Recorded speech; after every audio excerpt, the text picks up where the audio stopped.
days. The stakes are higher right now because the entire country, I used to say the entire country is at stake, and democracy and anything you can scrape off your shoe that's still worth saving in this hellhole slave state we call the United States of America, unfortunately. But I discovered that we can make a difference. We can stand up to ICE. We can stand up to ICE. Despite it all, from those days, I realized it. And I realized we have to stand up against genocide. We have to stand up against murder. And I have to say it because when I was old enough to remember the Vietnam War, and it took years for the demonstrations to really get big, and I'm heartened that this time around, another Vietnam, worse than Vietnam really, we actually started the anti-war movement before the war even started. And I think that was one of the great things that happened in this movement today, and one of the things that we live for. We must build the greatest anti-war movement that's ever existed in history. This is not an exaggeration. I'm not saying it just to get a picture in the paper or to get a mention. I'm not saying this because I want you to go home and do nothing about it and just say you feel good because we said it while we were here. It's over. We have to fight. It's not going to be the same United States of America when we're done with this. It's not. It's going to be a new country, a new people, a new time, a future, a new future, a real future for people who have lost their future. The country that brought in slaves. The country that murdered the Indians. The country that killed millions in Vietnam and all these other places.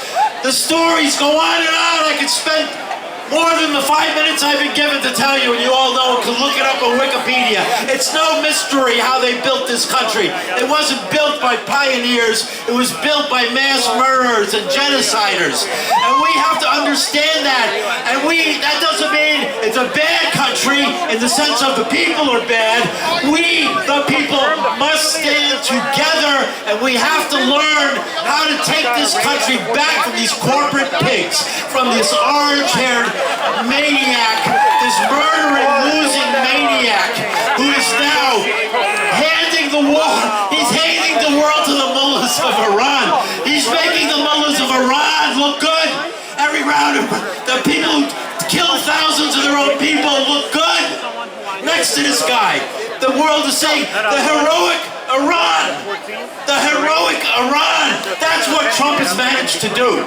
This isn't about whether you like Trump or not, or anything he ever said, or his immigrants, or jobs, or any of his bullshit. It's really about what is going to happen in the world where all the countries are fighting together, and we are seeing, like, I gotta get off here fast, but we're seeing fronts, like in Europe. They were front now, Ukraine and Russia, down in the environmental front, destroying the environment. And then in the Middle East, they got a front, 1,000-mile wide front from Iran all the way to Saudi Arabia and across the whole world, up to Israel and Gaza and all those places in West Bank, Palestine.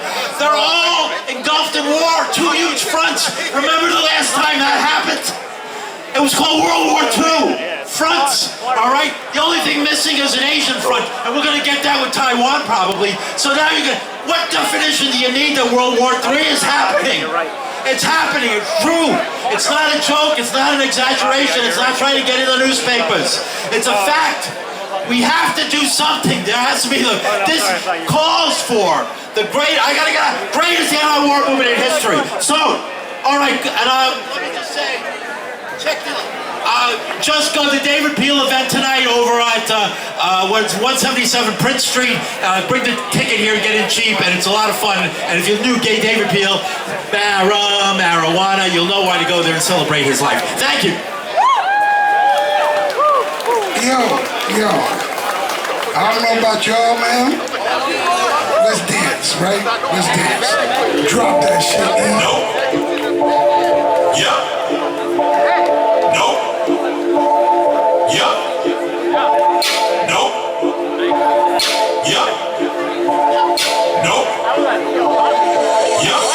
Ever told on a nigga? No.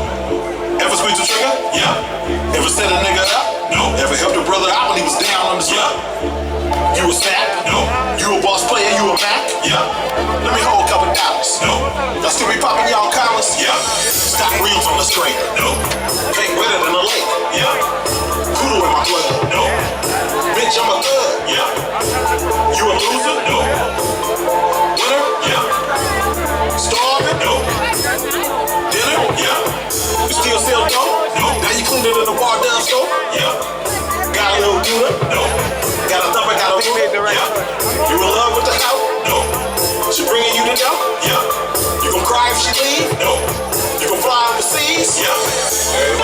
choices. I choose to get money, I'm stuck